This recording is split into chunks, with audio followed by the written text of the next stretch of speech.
అల్లకల్లోలంగా మారిన ఆంధ్రప్రదేశ్ వైపు తొంగి చూద్దాం. రోజు చూస్తున్నాం, ఇవాళ కాస్త గట్టిగా తొంగి చూడాల్సిన అవసరం. తొంగి చూడటం ఎందుకులే, ఓపెన్గానే చూద్దాం. దమనకాండ, ఎంత భయంకరమైన దమనకాండ అమలు చేస్తున్నారు జగన్మోహన్ రెడ్డి గారు అనడానికి గడిచిన కొన్ని రోజులుగా, ఇవాళ 42వ రోజు అంగన్వాడీ వర్కర్స్ చేస్తున్న సమ్మె. అది 42 రోజులుగా జరుగుతుంటే నువ్విచ్చిన హామీ అమలు చేయవయ్యా మహాప్రభో అని అడుగుతున్నారు. వాళ్ళేం గొంతెమ్మ కోరికలు కోరట్లే, నువ్విచ్చిన హామీనే, నువ్వు చెప్పిన మాటనే అమలు చెయ్యి అని అడుగుతున్నారు వాళ్ళు. అది అమలు చెయ్యకపోగా, కనీసం వాళ్లతో మాట్లాడకపోగా, అప్పుడేమో అక్క చెల్లెమ్మలని ఏలం పాడబాడినట్టు పాడుకొని వెళ్ళి, ఇప్పుడేమో కనీసం వాళ్ళతో మాట్లాడకపోగా 1-2 సార్లు ఏదో ఆ కింద వాళ్ళతో మాట్లాడించినట్టున్నారు. ఒక్కసారి మాట్లాడలేరా? ఆ కమిటీతోనో లేకపోతే ఒక సభ పెట్టొచ్చుగా. మీరు బస్సులు, రాష్ట్ర వ్యాప్తంగా బస్సులన్నీ మీరు ఎటన్నా వెళ్తే మొత్తం పరదాలు కట్టేసి స్కూళ్ళకి సెలవులు ఇచ్చేసి మరీ బస్సులో తరలిస్తున్నారుగా. ఒక సభ పెట్టి అంగన్వాడీ సమ్మె చేస్తున్న అంగన్వాడీలందరినీ ఆ సభ దగ్గరికి పిలుచుకోండి, వస్తారు. ఏం చెప్తారు జగన్మోహన్ రెడ్డి గారు? వాళ్ళకి అక్కడ హామీ ఇస్తారా లేకపోతే ఇంకోటి చెప్తారా? చెప్పండి. ఏమీ లేదు, గాలికి వదిలేసి 40 అటు చూస్తేనేమో 1500 రోజులుగా అమరావతి రైతులు మహిళలు చేస్తున్నదాన్ని అటు తొంగి చూడరు.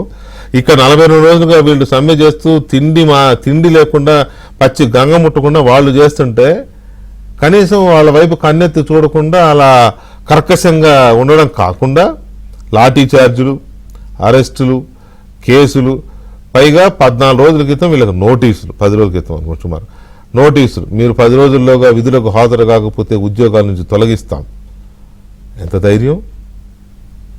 ఎంత మీరు ప్రజాప్రభుత్వం అనుకుంటున్నారా లేకపోతే డిక్టేటర్ అనుకుంటున్నారా? కొంతమంది ఇలా చేసే ఏమయ్యారు? జయలలిత ఇలా చేసే 4 లక్షల మందిని ఉద్యోగాలను తీసేసి ప్రభుత్వ ఉద్యోగుల్ని మళ్ళీ చచ్చినట్టు వెనక్కి తీసుకున్నారు ఆర్డరు. అంత ఈజీ కాదు. ఇవాళ నోటీసులు రెడీ చేస్తున్నారు. వాళ్ళకి నోటీసులు కాదు, టర్మినేషన్ ఆర్డర్స్.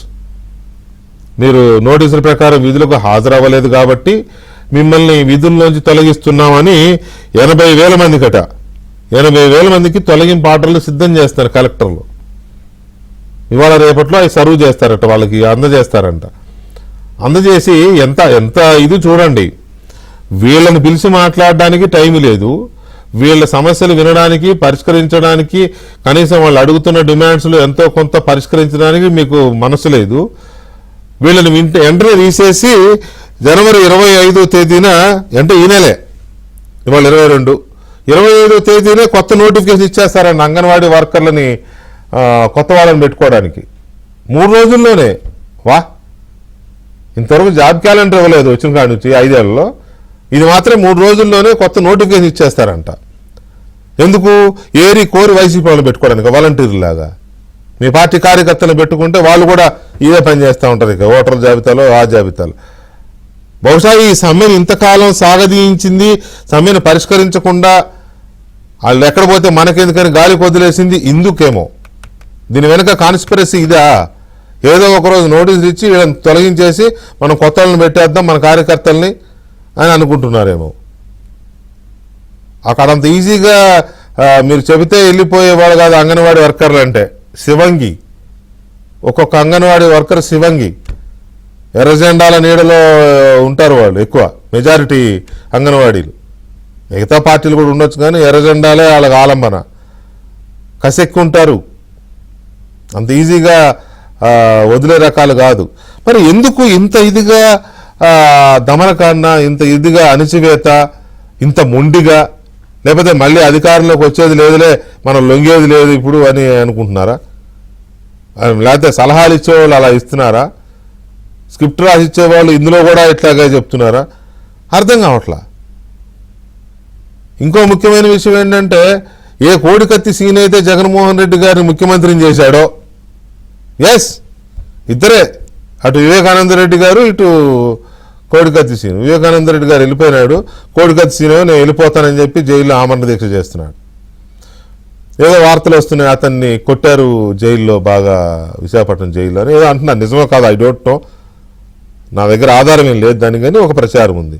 కాకపోతే అతన్ని వాళ్ళ 2 రోజుల నుంచి ములాఖాత్ అడిగితే ఇవ్వలేదట. ఇవాళ లీగల్ ఇంటర్వ్యూ కోసం లాయర్ ద్వారా వెళ్తే అతన్ని తోటి ఖైదీలు మోసుకొచ్చారట అక్కడికి.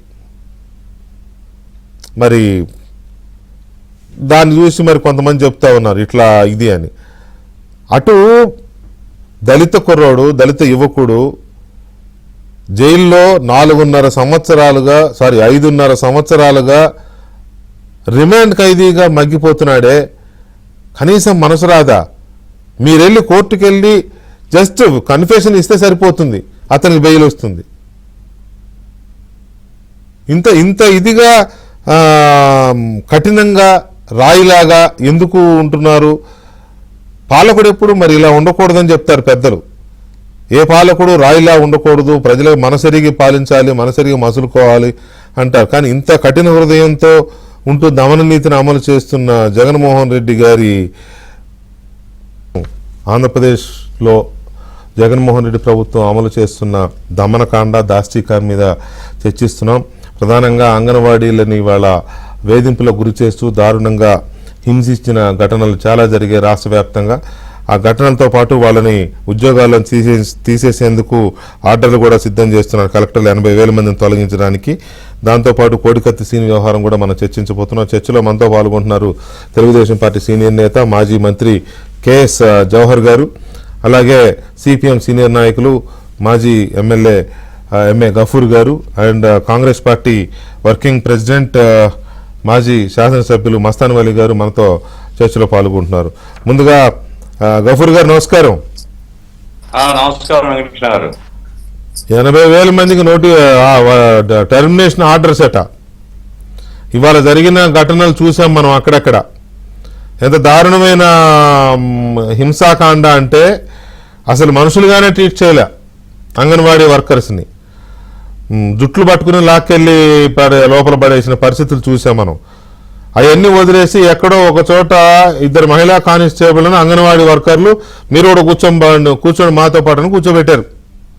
వాళ్ళు బలవంతంగా అలర్ చేస్తూ ఉంటే మీరు కూడా కూర్చోండి, ఇక్కడ మీరు మహిళలే కదా అని కూర్చోబెట్టారు. అది హైలైట్ చేసే ప్రయత్నం జరుగుతోంది ఆ అధికార పార్టీ వైపు నుంచి. ఇన్ని 42 రోజుల నుంచి చేస్తున్న సమ్మె, ధర్నా ఇవన్నీ పోయినాయి. ఇప్పుడు వెంకటకృష్ణ గారు, ఈ అంగన్వాడీ వర్కర్లకు సంబంధించినంత వరకు వీళ్ళంతా స్కీమ్ వర్కర్స్ అండి, సెంట్రల్ గవర్నమెంట్ స్కీము. ఆ రాష్ట్రాలు వీళ్ళ వేతనాలు కానీ చూడాలి, కేంద్రం గ్రాంట్ ఇస్తూ ఉంటుంది. ఒకవేళ వీళ్ళకు ఖర్చు ఎక్కువ అవుతుంది అనుకుంటే కేంద్రం నుంచి, ఎందుకంటే స్కీము కేంద్రందే కాబట్టి వీళ్ళు అడగవచ్చు రాష్ట్ర ప్రభుత్వం. వాళ్ళు ఇచ్చే డబ్బంతా బడ్జెట్ లో జమ చేసుకుంటారు, జమ చేసుకొని వీళ్ళకి వేతనాలు ఇవ్వాలి. ఇప్పుడు ఎవరైనా ఒక మనిషికి ధరల పెరుగుదలకు ప్రత్యామ్నాయంగా కరువు భత్యం ఉంటుంది, అంగన్వాడీలకు అదేం లేదు, ఇంటి అద్దె లేదు. ఇప్పుడు ఆయన కొత్తగా వచ్చినప్పుడు ముఖ్యమంత్రి అయితేనే 1,000 రూపాయలు ఇచ్చినాడు, లేదని మేము చెప్పడం లేదు. అంటే 10,500 నుంచి 11,500 అయింది. మరి 5 సంవత్సరాలు కావాల్సింది కదా సార్. 5 సంవత్సరాల ధరల పెరుగుదల చూసుకోండి, మరి ఎంత ధరల పెరుగుదల పర్సెంటేజ్ లెక్కేయచ్చు కదా. రెండవది, అందరికీ పిఆర్సీ అప్లై చేస్తున్నారు. ఈవెన్ కాంట్రాక్ట్ అవుట్ సోర్సింగ్ వాళ్ళకి కూడా పిఆర్సీ అప్లై చేస్తామంటారు. పిఆర్సీ లో 23% గవర్నమెంటే పెంచింది. ఆ పద్ధతిలో లెక్కేసుకోండి. లేదు తెలంగాణ కంటే 1,000 రూపాయలు ఎక్కువ ఇస్తా అన్నాడు. తెలంగాణ వేతనాలు పోల్చుకుని తెలంగాణలో ఈరోజు 13,500 ఉంది, మరి 1,000 రూపాయలు ఎక్కువ అంటే 14,500 కావాలా? కాబట్టి ఆయన ఇచ్చిన హామీనే తెలంగాణ కంటే 1,000 రూపాయలు ఎక్కువ అనేటువంటి. అట్లాగే మానవత్వం ఉండేటువంటి ఏ ప్రభుత్వమైనా, ఇక్కడ నేను పార్టీల గురించి చెప్పడం లేదు, ఏ ప్రభుత్వం కావచ్చు, మానవత్వం కనుక ఉంటే, కషాయాలు కాకుండా మనుషులే కనుక రాజ్యపాలన చేస్తుంటే వాళ్ళ యొక్క డిమాండ్ న్యాయమైంది అయితే మీకుండేటువంటి వెసులుబాటు చూసుకొని వాళ్ళతో మాట్లాడుకొని ఓ పరిష్కారం చేసుకోవాలి. వాళ్ళు 26,000 అంటారు, 20,000 అంటారు. అడగని పేదవాడు అడగని తప్పే ఉందండి. కానీ 26,000 మీద పట్టుదలతో లేస్తారు వాళ్ళు. మొదటి నుంచి కూడా ఏమంటే తెలంగాణ కంటే 1,000 రూపాయలు ఎక్కువ అని నువ్వే చెప్పినావు కాబట్టి అది అమలు చేయంటున్నారు. 26,000 దేశవ్యాప్తంగా ఉండేటువంటి డిమాండ్. తెలంగాణ కంటే 1,000 ఎక్కువ అంటే 14,500 అవుతుంది, అది ఇచ్చినా పర్వాలేదు అనేటువంటి చెప్తున్నారు. కానీ మాట్లాడరు. ముఖ్యమంత్రి ఎవరితో మాట్లాడరు. గ్రూప్ ఆఫ్ మినిస్టర్స్, ఆ కన్సర్న్ మినిస్టర్ ఎవరైతే ఉంటుందో ఉషా చరణ్, ఆమె ఆమె ఎప్పుడు బెంగళూరులో ఉంటుంది. ఆమె వీళ్ళకి అసలు సంబంధాలే లేవు. అంగన్వాడీ యూనియన్ నాయకులతో కానీ అంగన్వాడీతో మాట్లాడేటువంటి తీరిక ఆమెకు లేదు. ఇంకొక ఆయన ఒళ్ళు పరిస్థితి చేస్తున్నారంటారు. అధికారులు ఎట్లున్నారంటే సార్, ఏ దానికైనా సీఎం కు చెప్పాలా. మరి మీరు చెప్పండి మేడం, మీరే కదా చెప్పాల్సింది. మీరు చెప్పలేకపోతే మాతో అపాయింట్మెంట్ ఇప్పియండి, మేము కలుస్తామని చెప్పినారు. లేదు, మాట్లాడే ప్రశ్నే లేదు. చివరికి ఏంటి, బొత్స సత్యనారాయణ గారు, సజ్జల రామకృష్ణ గారు, వీళ్ళిద్దరు. మరి వీళ్ళకు ఏం సార్, వీళ్ళు మనుషులు కాదా? వీళ్ళు తినేటప్పుడు వాళ్ళ ఇంట్లో ఆడవాళ్ళు చెప్పరా ధరలు ఎట్ట పెరుగుతున్నాయండి, కావాల్సింటే ఎంక్వైరీ చేసుకోమనండి.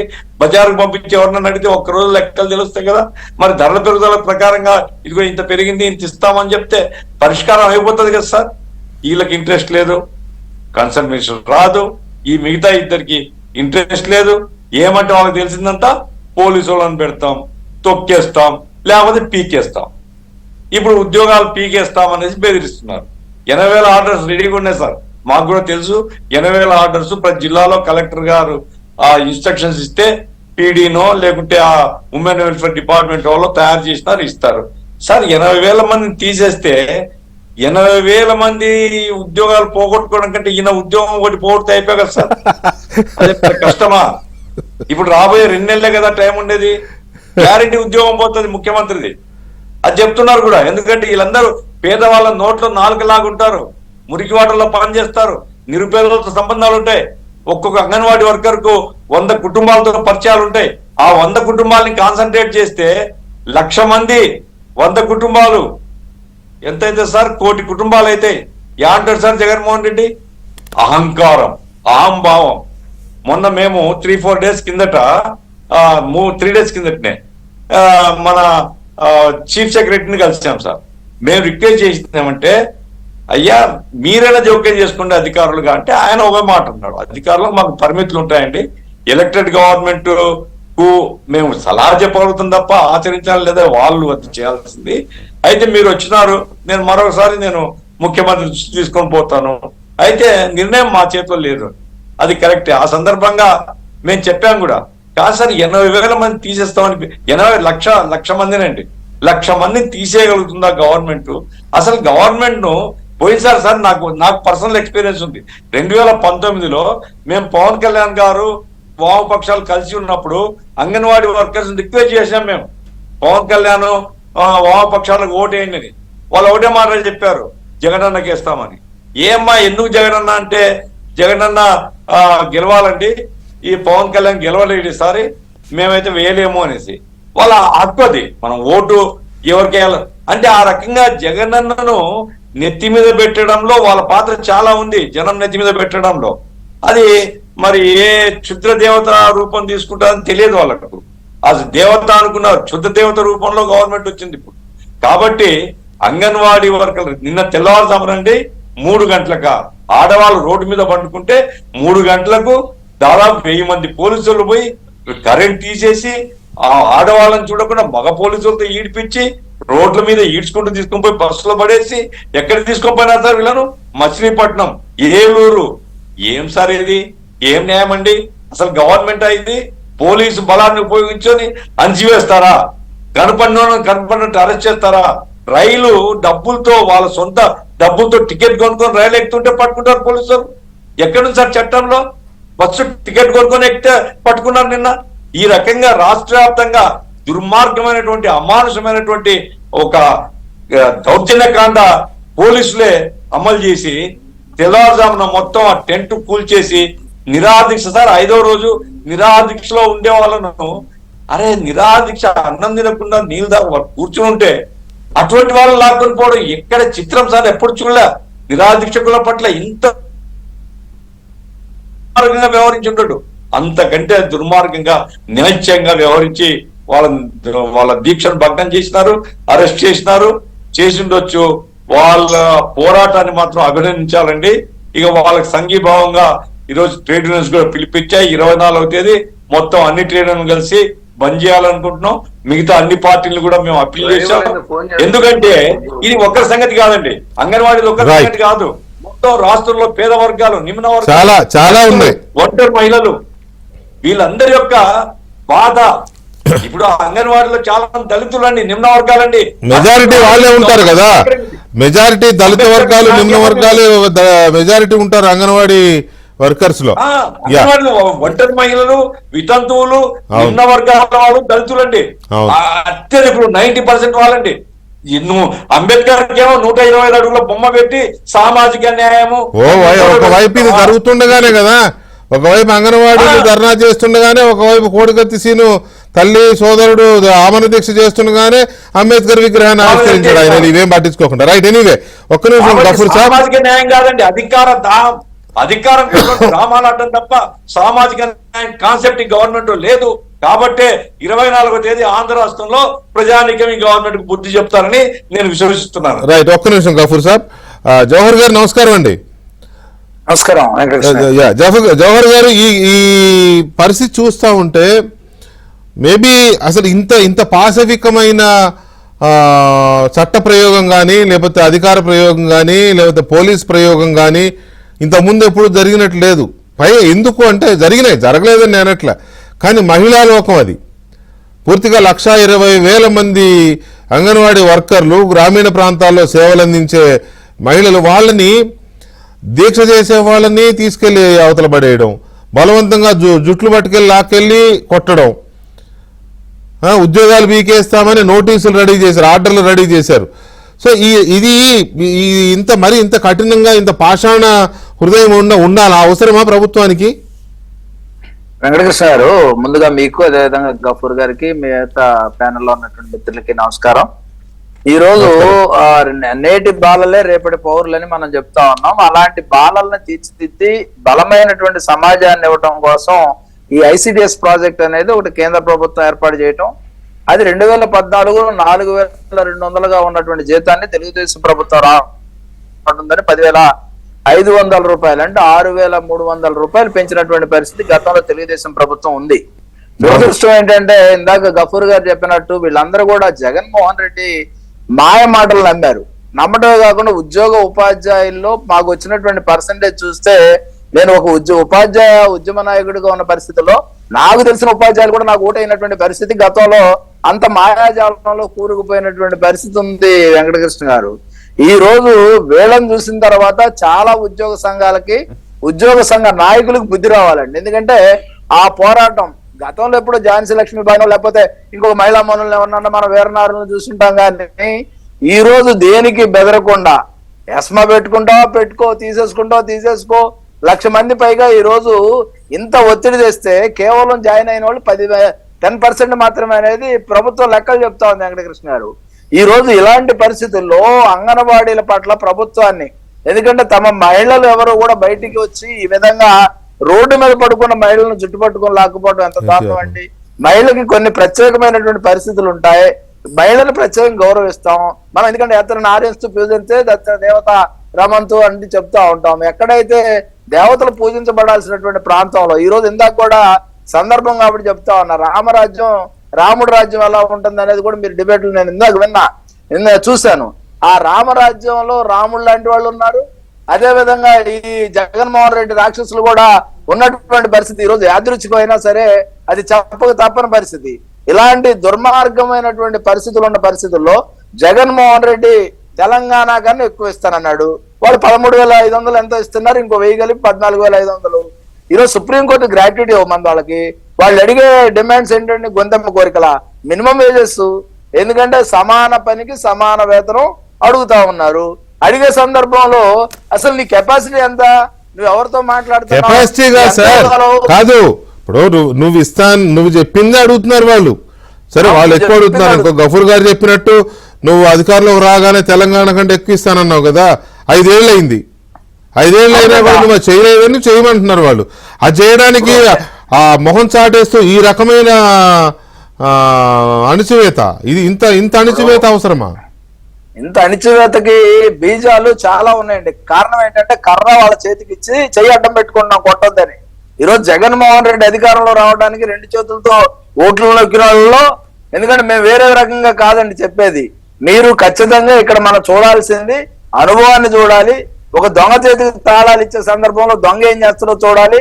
అదే విధంగా కనీస అవగాహన కలిగి ఉండాలి. మినిమం అందరం చదువుకున్నాం, సామాన్యుడు ఎవరో ఏలుముద్రో లేకపోతే నిరక్షరాశిలో ఓటేసినట్టు వేసే పరిస్థితి లేదు. కానీ ఉద్యోగ ఉపాధ్యాయ కార్మిక వర్గాలకు సంబంధించిన గబ్బర్ గారు చెప్పారు మాకు ఓటేయమంటే మాకే వేయలేదు వీళ్ళని. అదే పరిస్థితి రాష్ట్రం అంతా ఒక మేనియా వచ్చినట్టు వచ్చారు. ఆ మేనియా ప్రభావం ఈ రోజు అనుభవిస్తా ఉన్నటువంటి పరిస్థితి. ఈ సందర్భంగా ఒకటే చెప్తా ఉన్నాం, 80,000 మందిని వాళ్ళు తీసేస్తే వచ్చేటటువంటి వాళ్ళకు కూడా ఇదే వేజెస్ ఉంటాయి అనేది వాళ్ళు తెలుసుకోవాలి. ఎందుకంటే బెటర్ గా ఉండదు. ఎందుకంటే జగన్మోహన్ రెడ్డి పంతానికి పోతున్నాడు. ఆ పంతానికి పోయే సందర్భంలో నేను ఒకటే మనవి చేస్తా ఉన్నా, వాళ్ళకి మినిమం వేజెస్ సప్లై చేయండి. చేయకపోతే వాళ్ళని ఎస్మా అనేది ఎప్పుడు ఎస్మా గుర్తొస్తుందండి నాకు అర్థం కాదు. డే 1 నుంచి. ఎందుకంటే మాల్ న్యూట్రిషన్ గానీ ఎవరైతే పిల్లలకి పౌష్టికాహారం అందించడం, బాలింతలకు అందించడం అదిగా వాళ్ళ ఉద్యోగం.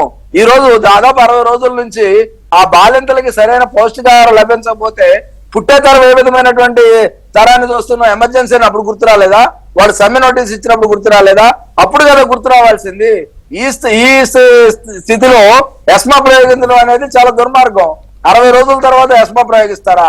మొదట్లోనే ఎస్మా ప్రయోగించి మీకు దీక్ష చేసేది కానీ, లేకపోతే ధర్నా చేసేది కానీ, లేకపోతే మీరు సమ్మెలోకి వెళ్ళడం కానీ మీకు అర్హత లేదని చెప్తే వాళ్ళు అప్పుడు ఏం చేసేవాళ్ళు? వచ్చేటటువంటి వాళ్ళు కాదు. ఎస్మా అనేది నిత్యావసర సర్వీసులు, నిత్యావసర వస్తువులు వాటికి సంబంధించిన చట్టం. వాటికి డిస్టర్బెన్స్ రాకుండా ఉండాలని ఆ చట్టం ప్రయోగిస్తారు. ఎస్మా అనే చట్టాన్ని ప్రయోగించాల్సిన పరిస్థితి వచ్చిందంటే ఆ సమ్మెకి దిగుతున్న వాళ్ళు గనక ఆ చట్టం పరిధిలోకి వస్తారన్నప్పుడు అది రాకుండా చూసుకోవాల్సిన బాధ్యత ప్రభుత్వం మీద కూడా ఉంటది కదా. అసలు 60 రోజుల తర్వాత నిత్యావసర సర్వీసులే అడ్డుకునే పరిస్థితి వచ్చింది అని అంటే అది ప్రభుత్వం చేసిన తప్పు అవుతుంది డెఫినెట్ గా. రేపు పొద్దున ఒళ్ళుమండి పోలీసులు స్ట్రైక్ చేశారనుకోండి, ఏం చేస్తారు అప్పుడు? చట్టాన్ని అమలు చేసేది ఎవడు? కాబట్టి ఒక్కరోజు జవహర్ గారు, మస్తాన్ వలి గారు నమస్తే అండి. నమస్కారం వెంకటకృష్ణ గారు, ఎలా ఉన్నారు? బాగున్నానండి, చాలా రోజులైంది. బాగున్నారా? సార్ బాగున్నా sir. Thank you. Mastan Vali garu, అంగన్వాడీల పరిస్థితి తెలిసిందే, అందరికీ తెలిసిందే. వాళ్ళ సర్వీసెస్ కానీ లేకపోతే వాళ్ళ ఇది, పైగా వాళ్ళు అడుగుతున్నది వాళ్ళు సొంతంగా అడుగుతున్నది కాదు. లేకపోతే వాళ్ళకేమి ఆయన ఎవరో వైసీపీ ఎమ్మెల్యేనో మంత్రి అన్నట్టుగా ఒళ్ళు బలిసి అడుగుతున్నారు ఏదో మాట్లాడాడు ఆయన. ఆ టైపు కాదు. నువ్వు ఎన్నికల ముందు 2019 ఎన్నికల ముందు నువ్వు ఇచ్చిన హామీ, తెలంగాణ కంటే ఎక్కువ ఇస్తాను అధికారంలోకి తీసుకురండి నన్ను అన్నావు. నమ్మారు, తీసుకొచ్చారు. 5 ఏళ్ళు చూశారు. దిగిపోతున్నావు బాబు, నువ్వు దిగిపోయే ముందు మాదేదో చేసిపోని అంటున్నారు వాళ్ళు. ఆ మాట అడిగితే ఇంత దారుణంగా అణచివేత, వాళ్ళని బస్సులు ఎక్కనివ్వరు, రైళ్ళు ఎక్కనివ్వరు, ఎక్కడ వాళ్ళని అక్కడ కట్టిపడేస్తారు, విజయవాడ రానివ్వరు. మరి ఇంత టూ మచ్ అణచివేత ఎటు దారి తీస్తుంది సార్? ఇది జగన్మోహన్ రెడ్డి గారి యొక్క అహంకారం అనేటటువంటి దీనిలో స్పష్టంగా కనపడుతుంది సార్. అతను ప్రజల కోసం, ప్రజా సంక్షేమం కోసం భావితరానికి ఒక అందమైన రాష్ట్రాన్ని ఇవ్వాలనేటటువంటి ఆలోచనతో కూడిన పాలన లేదు. గతంలో ఏదో పుస్తకాల్లో చదువుకుంటా ఉన్నాం, దుర్మార్గులు రాజ్యం వెళ్తా ఉంటే కొంతమంది శక్తులు రాక్షసులై ప్రజల మీద పడి వాళ్ళని విచక్షణ రహితంగా హింసిస్తా ఉంటారనేటటువంటి పుస్తకాలు చదువుతా ఉన్నాం. ఇవాళ ఉన్నటువంటి ప్రభుత్వం ఏంటంటే ప్రజాస్వామ్యం మీద నమ్మకం లేదు, రాజ్యాంగ విలువల మీద నమ్మకం లేదు, మరి ముఖ్యంగా ప్రజలు ఏ విధంగా రక్షించాలి, ప్రజల యొక్క సంక్షేమాన్ని ఏ విధంగా కాపాడాలి అనేటటువంటి ఆలోచనలు. ఇందాక పెద్దలు అందరూ చెప్పారు, కూర్చోబెట్టి మాట్లాడొచ్చు, లేదా వాళ్ళకు ఉన్నటువంటి వెసులుబాటు ఏమిటో చర్చించవచ్చు, లేదా మీరు మాట తప్పాము మడమ తిప్పాము అనేటటువంటి మాటని మేము మడమ తప్పాము, మాట తప్పాము, మడమ తిప్పాము, ఈ ఒక్కసారి క్షమించండి అని చెప్పి అడగొచ్చు. కానీ ఎంత దుర్మార్గం అంటే మహిళలని అతి విచక్షణ ఎట్లా పడితే అట్లా పోలీసు వాళ్ళ చేత పాలన చేయిస్తున్నారు. ఇవాళ పూర్తిగా పోలీసు వాళ్ళు ఈ ప్రభుత్వం చేతులకు వెళ్ళిపోయారు. వాళ్ళు ఒక నియమ నిబంధనల ప్రకారం పాలన చేద్దాం అనేటటువంటిది కాదు, వాళ్ళని కూడా బ్లాక్ మెయిల్ చేసేటటువంటి ఒక దుర్మార్గమైన స్వభావంతో ఈ పాలన చేస్తా ఉన్నారు. నిన్న చూస్తే మీరు నమ్మరండి, షర్మిల గారు ఎయిర్పోర్ట్ నుంచి ప్రమాణ స్వీకారం చేయడానికి బయలుదేరితే 500 మంది పోలీసులు పెడతారండి అడుగడుగునా. 10 కార్లకి 2 పోలీసులు 2 వ్యాన్లు వచ్చి మీరు ఈ రూట్లో వెళ్ళకూడదు, మీరు ఆ రూట్లో వెళ్ళండి, ఇంతవరకు ఆగండి. ఏమిటండి ఇంత దుర్మార్గమైనటువంటి ఒక రాక్షస ఆనందం. దాని తోడు షర్మిల గారు స్పష్టంగా చెప్పారు, రాజన్న బిడ్డను భయపడను, ఒకసారి భయపెడతారా భయపడను అని చెప్తే విజయవాడ పోలీస్ కమిషనర్ చెబుతున్నాడు ట్రాఫిక్ అంట ఇబ్బంది జరగకుండా చూడటం అంట. మొన్నేమో తెలుగు వాళ్ళు జగన్మోహన్ రెడ్డి గారి పార్టీ ప్రోగ్రాంలు ఏది పెట్టుకున్నా విజయవాడ నగరం, విజయవాడ జిల్లా ట్రాఫిక్ తో విలవిలలాడిపోయారు. వాళ్ళకున్న దైనందిక జీవితం ఎక్కడికక్కడ ఆగిపోతే అప్పుడు ట్రాఫిక్ గుర్తికి రావాలా విజయవాడ కమిషనర్ కి. ఇటువంటి పరిస్థితుల్లో పాలన సాగిస్తా ఉన్నారు. ఇది ఎక్కువ కాలం సాగదు. తప్పకుండా ప్రజలు సిద్ధంగా ఉన్నారు. వాళ్ళకు ఉన్నటువంటి ఆయుధంతో జగన్మోహన్ రెడ్డి గారికి బుద్ధి చెప్పడం ఖాయం. మరలా ప్రజాస్వామ్యయుతం బతకాలి.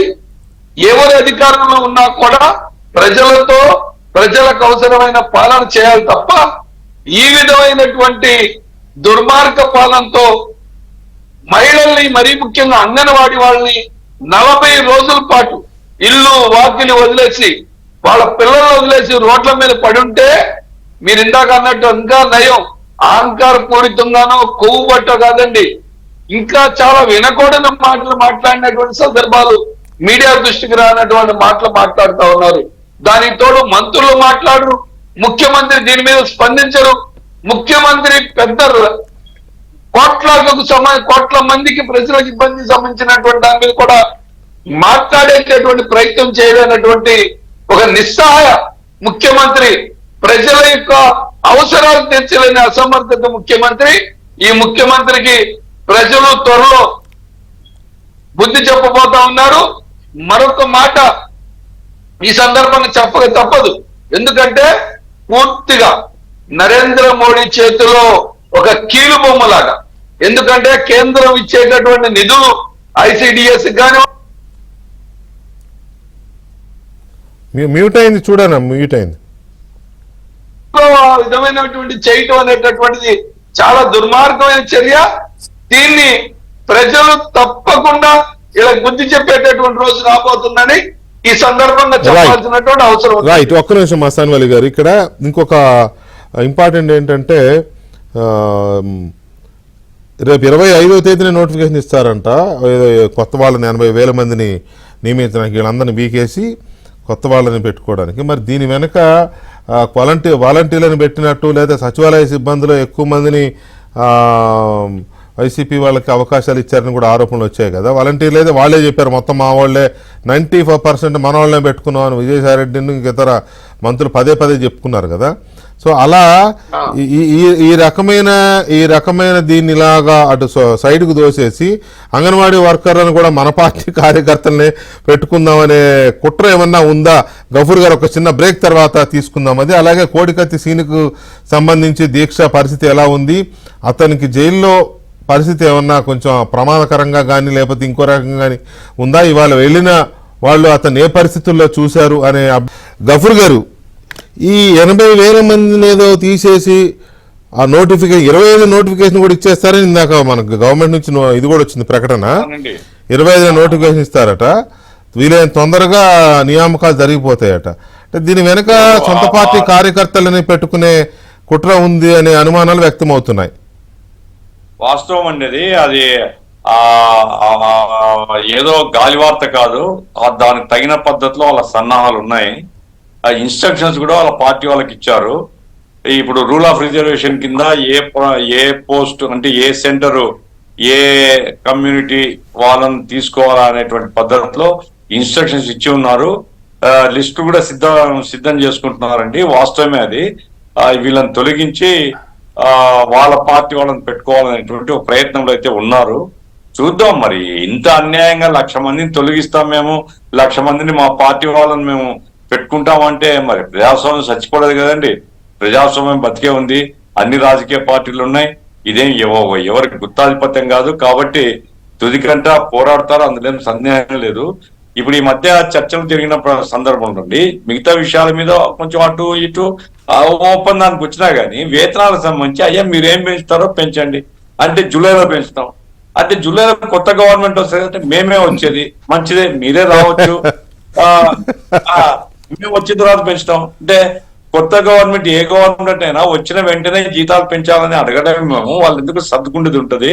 కాబట్టి మీరు ఎంత పెంచుతారో ఇప్పుడు పెంచినట్టు పెంచే ప్రశ్న మరి అన్ని జూలైలోనో గవర్నమెంట్ అయినాకనో చేసుకోవచ్చు కదా. అంబేద్కర్ విగ్రహానికి తొందర వచ్చింది, గవర్నమెంట్ ఎలక్షన్ తర్వాత చేసుకోవచ్చు కదా. ఇప్పుడు పూర్తి చేసి అది పూర్తి చేసి చేయొచ్చు కదా, హడావుడిగా ఎందుకు? 25 లక్షల వరకు డబ్బులు ఇస్తామని చెప్తారు, అంబేద్కర్ విగ్రహం పెడతారు, సామాజిక న్యాయం మేమే చేస్తామంటారు. నా ఉద్దేశం ఏంటంటే సార్, నా అనుమానం ఏంటంటే ఆ అంబేద్కర్ పక్కన ఈయన బొమ్మ కూడా పెట్టుకుంటాడేమో అని. ఎందుకంటే విగ్రహం పెడతారు లేదు కానీ విగ్రహం అంత అక్షరాలతో లెటర్ పెట్టుకున్నారు, పేరు పెట్టుకున్నారు కదా. ఈ రకంగా ఏంటంటే ఆయన ప్రతీక అన్నట్లుగా ఇప్పుడు ఈ అంగన్వాడీల విషయం నుండి చాలా న్యాయమైందండి.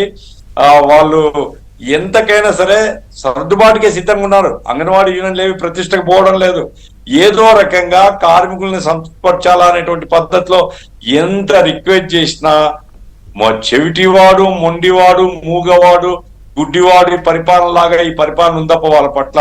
సరే ఆడవాళ్ళ శాపనార్థాలు తగలవా సార్ గవర్నమెంట్ కు? ఆడవాళ్ళ కంట్లో కన్నీరు తెప్పించినటువంటి ఏ ప్రభుత్వమైనా మసైపోతుందండి. అది గుర్తు రావడం లేదు వీళ్ళకు. ఏ ఆడవాళ్ళ దీవించారో ఆడవాళ్ళు వాళ్ళ నెత్తి మీద ముద్దు పెడితేవి, నువ్వు వాళ్ళని దగ్గర తీస్తేవి, మేము అది చేస్తామంటే నమ్మకాన్ని కలిగిస్తేవి. ఈ రోజు నిలువున ముంచేస్తున్నాడు. కాబట్టి తప్పనిసరిగా ఈ ఉసురు కొడుతుందండి, అది తేల్చుకోవాలా. రెండవది ఏమంటే కోడికత్తి సీన్ సంబంధించి, కోడికత్తి సీన్కి వెళ్లే ముందు ఒక్క నిమిషం సార్ గఫూర్ గారు, కోడికత్తి సీను అంశాన్ని టేకప్ చేసే ముందు ఇవాళ కొంతమంది దళిత సంఘాల నేతలు వీళ్ళు అక్కడికి జైలు దగ్గరికి వెళ్ళారు లీగల్ ఇంటర్వ్యూ కోసమని, అతని పరిస్థితి ఏంటో తెలుసుకోవడం కోసమని.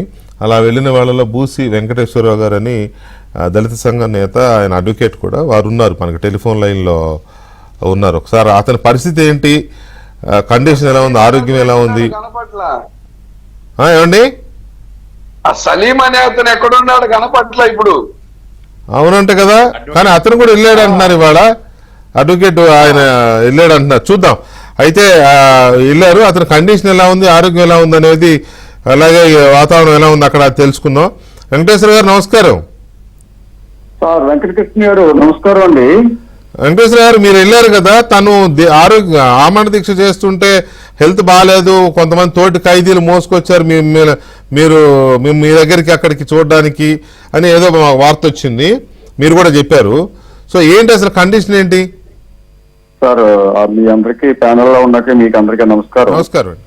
నా పేరు వెంకటేశ్వరరావు కాదు సార్, భూషి వెంకట్రావు. సారీ నేను అడ్వకేట్ కాదు, సామాజిక ఉద్యమకారుడిని, ఐక్యని. అయితే విషయం ఏంటంటే మీరు అడిగినట్టుగా నాకు మొన్న ఇంటర్వ్యూ నిరాకరించారు.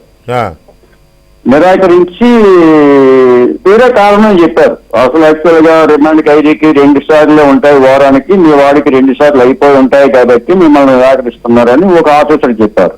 ఉంటాయి కాదు, అయిపోయినాయో లేదా కన్ఫర్మ్ చేయండి అని చెప్తే దానికి 4 ఆఫీసర్లు మారి దాటవేత సమాధానాలతో మొత్తం మీద నన్ను అక్కడి నుంచి పంపించేశారు. నన్ను పంపించిన తర్వాత నేను మీడియాతో ఏబిఎన్ మిగతా ఛానల్తో మాట్లాడి అసలు లోపల ఏదో గందరగోళం ఉంది, అందుకని నన్ను అతను కలవనివ్వట్లేదు, ఇదేంటో ఖచ్చితంగా అనుమానంగా ఉందనే విషయాన్ని మనం బయట పెట్టేసరికి మీ ద్వారా మేము బయట పెట్టేసరికి రాత్రి 10:30కి ఒక వివరణ ఇచ్చారు. ఎందుకు దళిత నాయకుడికి ఇంటర్వ్యూ ఇవ్వలేదంటే ఆయన దీక్షలో ఉన్నాడు అని. అంతకు ముందేమో లేదని చెప్పారు. 18వ తారీఖు వెళ్ళినప్పుడు దీక్షలో లేదని చెప్పారు. 20వ తారీఖు వచ్చేసరికి ములాఖత్ ఇవ్వలేదు. సాయంత్రానికి ములాఖత్ ఎందుకు ఇవ్వలేదు అంటే ఈమె నిరాహార దీక్షలో ఉన్న అతనికి ములాఖత్ ఇవ్వకూడదని చెప్పి నిబంధన ఉంది కాబట్టి మేము ఇవ్వలేదు అని చెప్పి రాత్రి వివరణ ఇచ్చారు. ఓకే, అక్కడి వరకు బాగానే ఉంది. ఇవాళ నేనేం చేశానంటే నాకు ములాఖత్ ఇవ్వట్లేదు కాబట్టి అని లీగల్ ఇంటర్వ్యూ కోసం నేను ప్రయత్నం చేసి ఇప్పుడు మిత్రులు ఎవరు సలీం కనపట్లేదు అన్నారు కదా, సలీం ఎక్కడికి పోలేదు. ఆల్రెడీ విజయవాడలో హైకోర్టులో కానీ పిటిషన్ దాఖలు చేశాడు. ఒక్క పూట ఆయన ఫోన్ పనిచేయలేదంటే వేరే కారణాలు ఇచ్చారు. ఆయన అసిస్టెంట్ అయినటువంటి శరత్ బాబు అనే అతన్ని తీసుకొని నేను అతని దగ్గర ఉండి లీగల్ ఇంటర్వ్యూకి రాస్తే వాళ్ళు దీని మీద 1,00,000 ప్రశ్నలు వేశారు. ఎందుకు మీకు లీగల్ ఎంట్రీ ఇవ్వాలి, వాట్ ద పర్పస్, ఆల్రెడీ ఒకళ్ళతో మీరు తీసుకున్నారు కదా అని చెప్పి రిజెక్ట్ చేశారు. మళ్ళీ మేము అడిగారండి, మేము డిస్ట్రిక్ట్ లీగల్ సర్వీసెస్ అథారిటీ వారికి ఇక్కడ ఉన్న సమాచారాన్ని మేము ఇవ్వాలి, ఇతని కండిషన్ మీద వారికి రిపోర్ట్ ఇచ్చి ఇతను బెయిల్ అంశం మీద కూడా చర్య తీసుకోవాలని చెప్పి మేము వారికి న్యాయ వ్యవస్థకి ఫిర్యాదు చేయదలుచుకున్నాం. కాబట్టి ఆ ఉత్తరం మీద అతని సంతకం కావాలి. కాబట్టి వెంకటరావు గారు ఒక చిన్న రిక్వెస్ట్, అంటే మనకు సమయం దృష్టిలో పెట్టుకుని మీరు అతను కలిసినప్పుడు అతని కండిషన్ ఎలా ఉంది? కండిషన్ అతన్ని ఇద్దరు, ఒక పోలీసు ఆయన, ఒక తోటి ఖైదీ, ఇద్దరు చేతుల మీద మోసుకొచ్చారు సార్. అతను ఆరోగ్యం పూర్తిగా క్షీణించి ఉంది. అతను చెప్పింది ఏంటంటే, ఎలా ఉన్నావు, దీక్ష కొనసాగిస్తున్నావు అంటే, దీక్ష కొనసాగిస్తున్నాను, నా ఆరోగ్యం బాగాలేదు, నన్ను జైల్లో చాలా ఇబ్బంది పెడుతున్నారు. ఇబ్బంది అంటే ఆ పక్కన పోలీసులు ఉన్నారు, ఆయన చెప్పలేకపోతున్నారు. జైలు సిబ్బంది చుట్టుపక్కల నేను వెళ్ళినప్పుడు అంటే స్వేచ్ఛగా మాట్లాడలేకపోయాడు, భయంగా మాట్లాడాడు అంతేనా? చాలా అసలు ఓపెన్ గా చెప్పే పరిస్థితి లేదు అక్కడ. ఓకే, లోపల అతనికి ఏం జరుగుతుందో పైకి ఓపెన్ గా మనకు చెప్పడానికి అవకాశాలు లేవు. చాలా నిర్బంధం ఉంది, ఆయన మాట్లాడటానికి కూడా నిర్బంధం ఉంది. చుట్టూ జైలు సిబ్బంది ఏం మాట్లాడినా మధ్యలో క్రాస్ చేస్తున్నారు వాళ్ళు. కాబట్టి అతను అడిగింది ఏంటంటే, నన్ను జైలు మార్చండి అడుగుతున్నాడు. ఇక్కడ భయం వేస్తుంది, నన్ను జైలు మార్చండి అని చెప్పి అడుగుతున్నాడు ఆయన. విశాఖ జైలు వద్దు, వేరే జైలుకు మార్చండి అని. వేరే జైలుకి మార్చండి, ఏపీలోనే ఉంటది, జైలైనా అలాగే ఉంటుంది, అది మనకు తెలుసు. కానీ పాపం ఆ పిల్లాడికి ఇంకో దగ్గరికి వెళ్తే ఏమన్నా ఉంటారేమో అని అనుకుంటున్నాడు. బలవంతంగా వైద్యం అందించడం కోసం ప్రయత్నం చేస్తున్నారు, నన్ను చాలా ఇబ్బంది పెడుతున్నారు, నన్ను వేరే జైలుకి మార్చండి, భయంగా ఉంది. ఈ మాటల అర్థం మీరు కానీ ఈ చూసేటువంటి వీక్షకులు కానీ అర్థం అవుతుందని చెప్పి నేను భావిస్తున్నాను. అర్థమైంది ఆల్రెడీ అది అర్థమయ్యే ఇప్పుడు ఈ డిబేట్ కానీ అయితే మిమ్మల్ని ఫోన్లో తీసుకోవడం కానీ అదే మాకు వచ్చిన చెప్పిన వాళ్ళు కూడా ఏదో లోపల కొంత అతని మీద చాలా హెరాస్మెంట్ ఉంది అనేది చెప్తున్నారు. కాకపోతే వెళ్ళింది మీరు, నేను కాదు కాబట్టి నాకు తెలియదు, మీ స్వయంగా చూశారు కాబట్టి మిమ్మల్ని అడిగాను. Anyway thank you very much Venkatarao గారు, థ్యాంక్ యూ. గఫూర్ గారు అదేంటి సిచ్యువేషను, ఆయన జైలు మార్చమని అడుగుతున్నాడు అని అంటే సిచ్యువేషన్ అర్థం చేసుకోండి. ఇప్పుడు ఒకటి వెంకటకృష్ణ గారు, నేను నా మీద ఒకవేళ కంటెంప్ట్ ఆఫ్ కోర్ట్ వేసినా నాకేం అభ్యంతరం లేదు. ఇది జ్యుడిషియరీ బాధ్యత తీసుకోవాలండి. ఎందుకంటే ఆయన జ్యుడిషియల్ కస్టడీలో ఉన్నాడు. అవును, జ్యుడిషియల్ కస్టడీలో ఉన్నటువంటి ఏ వ్యక్తికైనా జ్యుడిషియరీ బాధ్యత వహించాలి. ఇప్పుడు జైల్లో అసలు ఇంతకాలం ఎట్లా పెడతారండి? ఒక రిమాండ్ ఖైదీగా ఏం మర్డర్ చేసినాడా ఎవరన్నా? మర్డర్ చేసినాడు. వివేకానంద రెడ్డి కేసులో A3 A4 ఉండేటువంటి వ్యక్తికి ఏమో బెయిల్ ఇచ్చేసి అరెస్టే కాకుండా వాడిని కాపాడతారు. ఇక్కడేమో ఒక దళితుడు, అదే పెద్దవాడైతే పెడతారండి, కార్పొరేట్ కంపెనీ వాడో లేకుంటే ఇంకో డ్రైవర్ చంపిన అతను సీఎం పక్కన వేదికల మీద కూర్చుంటున్నారు, సీఎం పక్కనే ఉన్నాడు, పూలదండలు వేస్తున్నారు, పోలీసు వాళ్ళంతా పోయి సెల్యూట్లు కొడుతున్నారు. ఫస్ట్ జనవరికి చూసినాం మనం, పోయి పోలీస్ డిపార్ట్మెంట్ అంతా ఆయన చుట్టూ ఉంది, సిగ్గుపడాలా. కాబట్టి ఈరోజు కోడికత్తి సీను అతను ఏం చేసినారో నాకు తెలియదు.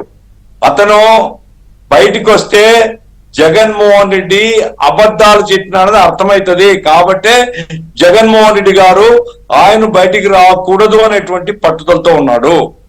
ఎట్లయితే వివేకానంద రెడ్డి చంద్రబాబు మీద అదేమి ఆ రోజు ఏదో నారాసుర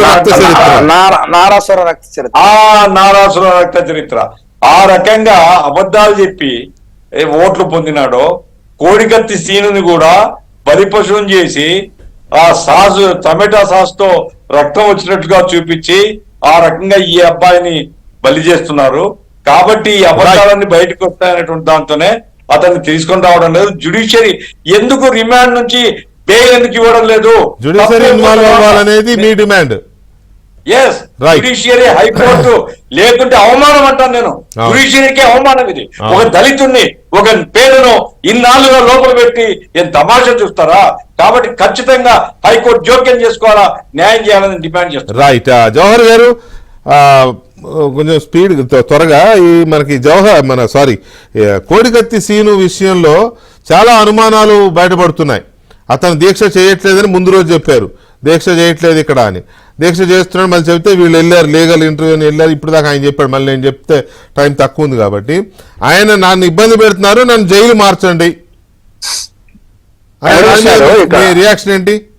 వెంకటకృష్ణ గారు, ఇక్కడ ఏంటంటే అంబేద్కర్ గారు చెప్పింది సత్యం అని ఈ సందర్భంగా తెలుస్తుంది. మేకలను బలిస్తారు కానీ పులులను బలియరని ఏదైతే చెప్పారో అది అక్షరాల నిజమవుతుంది. గతంలో సత్యం బాబు ఇన్సిడెంట్ ఏ విధంగా అయితే ఉందో, ఆ నిర్దోషిగా ఉన్నటువంటి సత్యం బాబు అయేషా మేరా కేసులో ఏ విధంగా ఉందో, ఈ రోజు కోడికత్తి సీన్ కేసు కూడా అదే విధంగా మనుషులు తీసుకొచ్చి మోసుకొచ్చి అక్కడ పెట్టారంటేనే ఆ విధమైనటువంటి పరిస్థితులు ఉన్నాయి. ఈరోజు జైలు అధికారులు కూడా సూపరింటెండెంట్లు గాని వీళ్ళు గాని కనీస బాధ్యత వహించాల్సిన పరిస్థితి ఉంది. దాంతో పాటుగా జ్యుడిషియల్ కస్టడీలో ఉన్నటువంటి వ్యక్తికి ఎవడో వచ్చి సాక్ష్యం ఎన్ని రోజులు చెప్తారండి? సాక్ష్యం ముఖ్యమంత్రిని ఆదేశించలేదు హైకోర్టు, అది ఆదేశించాలి. దాంతో పాటు దీన్ని సుమోటోగా తీసుకోవాలండి. ఎందుకంటే ప్రత్యేక రక్షణ చట్టాలు ఉన్నటువంటి ఒక దళిత యువకుడికి ఈ రాష్ట్రంలో ఈ విధంగా జరుగుతూ సీఎం తన స్వప్రయోజనం కోసం పావుగా వాడుకొని బలిపశువుం చేసినటువంటి పరిస్థితుల్లో ఆయనకి ఏ గాయమైందో, ఏ ప్రాణహాని ఉందో, అసలు ఎవరు చేశారు, ఇతనా కాదని వచ్చి సాక్ష్యం చెప్పడానికి ఏంటంటే వచ్చిన రోగం ఏంటి? ఈ రోజు ప్రభుత్వాలు ఎలా ఉన్నాయంటే పూర్తిగా తనకు అనుకూలంగా, ముఖ్యమంత్రికి అనుకూలంగానే చేస్తున్నాయి తప్ప సామాన్యుడి రక్షణ అనేది లేనటువంటి పరిస్థితి ఈ రోజు కనపడతా ఉంది. ఈ సందర్భంగా మేము ఒకటే డిమాండ్ చేస్తా ఉన్నాం. 2 అంశాలకు సంబంధించినటువంటి చర్చ జరిగింది. ఒకటి, కోడికత్తి సీన్ కేసులో సుమోటాగా, ఎందుకంటే జ్యుడిషియల్ ఇన్వాల్వ్ అయింది కాబట్టి వాళ్లే ఒక డెసిషన్ తీసుకొని మానవతా దృక్పథంతో అతన్ని బెయిల్ ఇవ్వాలి. 2, అంగన్వాడీస్ కూడా ఒకటి మనవి చేస్తా ఉన్నా, ఎందుకంటే టైం లేదన్నారు కాబట్టి 2 కూడా మెర్జ్ అవుతా ఉన్నాయి. వాళ్ళకి 80,000 మందిని తీసేసిన అవి ఏంటంటే వాళ్ళు యాజ్ పర్ నామ్స్ ప్రకారమే రిక్రూట్మెంట్ చేయాలి తప్ప వాళ్ళు ఇష్టం వచ్చినట్టు చేస్తే న్యాయ వ్యవస్థ చూస్తూ ఊరుకోదు. దాంతో పాటుగా తెలుగుదేశం పార్టీ తప్పకుండా అండంగా ఉంటది. ఎవరైతే తీసేశారో తిరిగి నిర్మిస్తాం, దానిలో ఎటువంటి సవాల్ లేదు. 60-70 రోజుల్లో గవర్నమెంట్ రాబోతా ఉంది. వచ్చిన సందర్భంలో ఖచ్చితంగా వాళ్ళని రిక్రూట్ చేసుకుంటాం, వాళ్ళకి తిరిగి ఇస్తాం, వాళ్ళ గౌరవప్రదమైనటువంటి జీతం కూడా ఇస్తాం. తెలుగుదేశం పార్టీ కూడా వాళ్ళకి అండగా ఉంటుందని చెప్తాం. రైట్.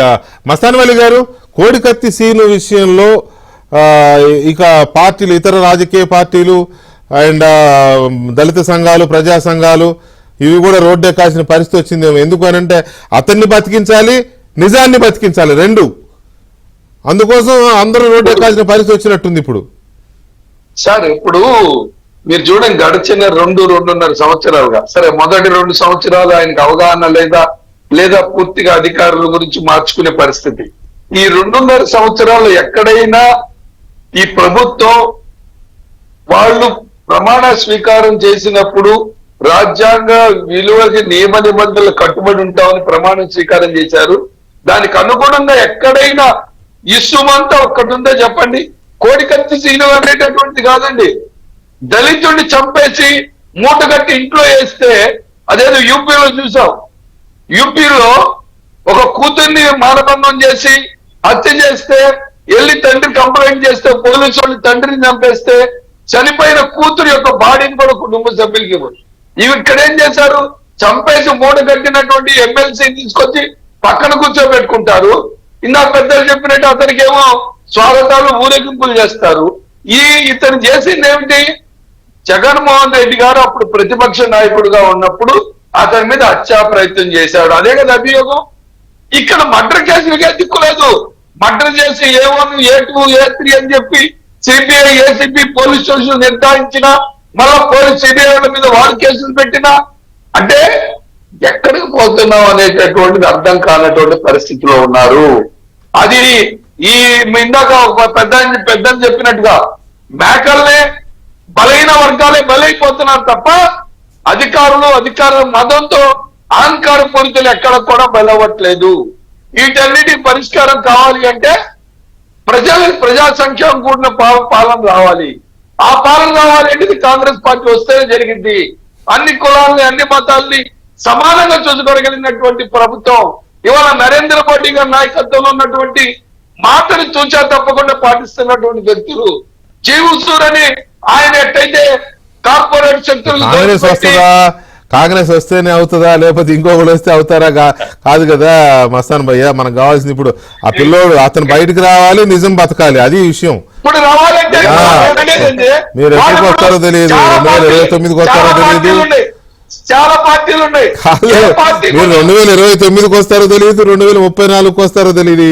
ఈ లోపు పుణ్యకాలం కాస్త గడిచిపోయే ప్రమాదం ఉంది. అందుకని కొంచెం దాని మీద దృష్టి పెట్టి సపోర్ట్ చేయండి. ప్రజలు కోరుతా ఉన్నాను, తప్పకుండా అంగన్వాడీకి కానీ, లేదా ఆశా వర్కర్లకు కానీ, లేదా కోడికత్తిసీకి కానీ, పోలవరం కానీ, ప్రత్యేక హోదా కానీ, వీటన్నిటికి పరిష్కారం కావాలి అంటే అది కాంగ్రెస్ తోనే సాధ్యమైంది తప్ప మిగతా వాళ్ళు ఎవరు కూడా ఊరక చెబుతా మేము వస్తే అది చేసి పెడతా, ఇది చేస్తాం, మళ్ళా పెట్టినే కాంగ్రెస్ తోనే సాధ్యమైంది సార్. Okay okay. కానీ ముందైతే కోడికత్తి సీన్ కోసం, అంగన్వాడీల కోసం పోరాడండి. ఆటోమేటిక్ గా పార్టీకి బలం వస్తుంది. కానీ ఆటోమేటిక్ వస్తాయి ఏ పార్టీకైనా. ప్రజల